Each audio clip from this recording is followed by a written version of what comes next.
With your CIGTV News Update, I'm Donna Bush. It is now my honor and my privilege to declare this 52nd Agriculture Show officially open.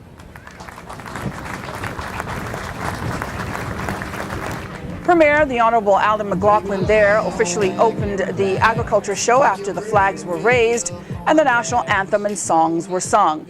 Dignitaries, including His Excellency the Governor, ministers and other officials attended the Ag Show with thousands of residents and visitors who made their way around the grounds on the holiday Wednesday. Now, the president of the Agricultural Society who organized the annual event explained more. It is an opportunity for friends and families from across the island to congregate in a family-friendly environment to reminisce on the good old days. The theme, commitment to sustainable agriculture in a changing world, backed by a sub-theme of when you eat local, you are involved in agriculture. It is a fitting reminder of what is happening pertaining to today's world, and we should take a moment and really examine what it means to us and how we are affected. It must be reiterated that climate change and climate adaptation is not a fiction, but a harsh reality that we are faced with. We must incorporate climate change adaptation strategies in every aspect of agriculture planning in order to attain food security. It is estimated that climate-related natural disasters, particularly hurricanes and droughts, could result in losses approximating US $22 billion annually by the year 2050 throughout the Caribbean. That in itself tells us how resilient the sector must become. Just look around at several of our neighbors affected by the recent weather-related disasters. Their economies have been totally devastated. Another issue that needs to be addressed is farmland loss. In 1997, Grand Cayman had a total of 22,630 acres of land zoned in agriculture residential versus now in 2019 there are a total of 22,225 acres left, which equates to a total loss of 405 acres in a 22-year span. If the trend continues, by the year 2030 we would have lost a further 202 acres. To that end, I implore and encourage the government, or farmers, or people to embrace the agriculture opportunities here in the Cayman Islands, as this is a time that more can and should be done. Meantime, dozens of farmers sold loads of fresh vegetables, fruits and plants of all varieties, as well as fresh juices and cooked food for all to enjoy. Kids of all ages gathered by the area for farm animals and the fun zone set up just for them. Many sponsored business also showcased at the event, while various small businesses sold their products to customers. Premier McLaughlin shared details on how far the agriculture industry in the Cayman Islands has come. That everything we produce locally now, we can sell. We all recall, those of us who've been involved, how difficult it was to get the supermarkets or the hotels or the restaurants to purchase local crops and local produce and meats in years past. That is not the case anymore, and that is down to a number of things, but in particular the hard work of the ministry and the Department of Agriculture, the Agricultural Society, and farmers themselves in improving the quality of what we produce locally. Now, I believe most people prefer to buy local produce than to buy imported stuff. And this year, organizers provided additional parking for the thousands of cars at the annual event. Meantime, Cayman Islands Special Olympians will be on their way to the Special Olympic World Summer Games taking place in Abu Dhabi and Dubai from March 14th to the 21st. Last week, His Excellency the Governor, Mr. Martin Roper, hosted an outdoor send-off reception for the team of around 40 athletes, coaches, and other officials before their departure. His Excellency wished them well and added that he will be covering some of their squad's activities on his social media accounts, Facebook, Twitter, and Instagram. SOCI Chairman Adrian Lynch thanked the Governor for his words of encouragement on behalf of the delegation. He pointed out that this was the 50th anniversary of the Special Olympics and the 30th anniversary of Sochi. The squad was very successful at the Los Angeles Games 4 years ago, and he says we want to build on that marvelous momentum.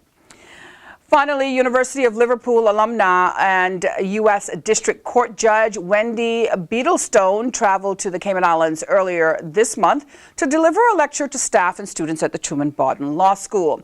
Judge Beadlestone, seen in the black suit, graduated from the University of Liverpool with a degree in philosophy back in 1984 and went on to forge a successful career as a television journalist before entering the legal world a decade later. She was nominated to the role of District Court Judge for the Eastern District of Pennsylvania by former President Barack Obama back in 2014. Mitchell Davies, director of the Truman Bodden Law School, which is affiliated with the University of Liverpool, said Judge Beadlestone's lecture opened by providing her audience with a brief overview of the history of the American political and legal systems, moving on to address the historical shifts in the balance of power between the various branches of government and the rise in power of the judiciary. Attendees were also able to ask questions of the judge after she lectured. And that ends today's news update here on CIGTV. If you missed it, as always, you can go to the Cayman Islands Government Facebook page as well as the CIG Television YouTube channel. I'm Donna Bush, wishing everyone a safe and wonderful night and saying bye-bye for now.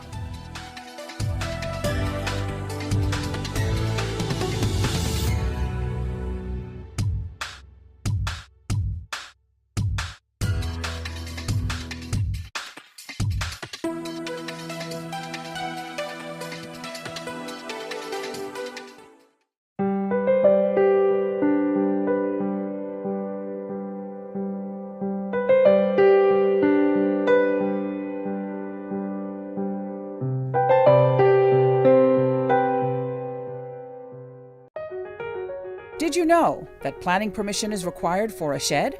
Did you know you should check with the department as a planning and permit application may be required? Did you know planning permission is required to clear land by mechanical means? You should check with the department as a planning and permit application may be required. Boating, fishing, and water sports in the Cayman Islands are great, but keep a cool head. Here are 7 tips for fun and safe sea outings. Number 1. Use a checklist to plan your outing.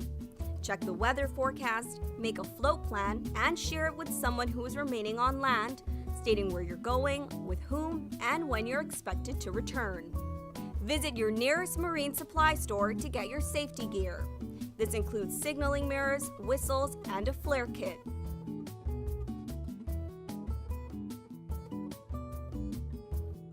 It's also very important to have onboard flotation devices and life vests for each person. There are different types of vests. Some are for water sport activities such as snorkeling, and others are for going on offshore boating or on fishing trips. Number 2. These items can be lifesavers in case of an accident or bad weather. Number 3. Use a motor kill switch, especially if you're boating alone. In case of a leak or breakdown, always stay with the boat until help arrives. If you capsize, an emergency beacon or locator device can send a distress signal to inform the authorities of your location. Larger flares will indicate distress to a boat, airplane, or search and rescue officials. Number 4. In addition to sunscreen, food, and beverages, it would be smart to have a cell phone. Make sure your marine radio works. Cayman boaters use Channel 16 to communicate. Number 5. Also, don't forget your anchor and sufficient rope. Number 6. Boat operators should be familiar with the local waters and reefs, as well as the capabilities and functions of the vessels they are using. Always obey the rules of the sea and the marine environment, and have courtesy for others. Number 7. Alcohol and salt water do not mix, especially if you're the captain. Some useful contact numbers are 911. The RCIPS Marine Base is 649-7710, and the Port Authority is 949-2055. Smooth sailing, all!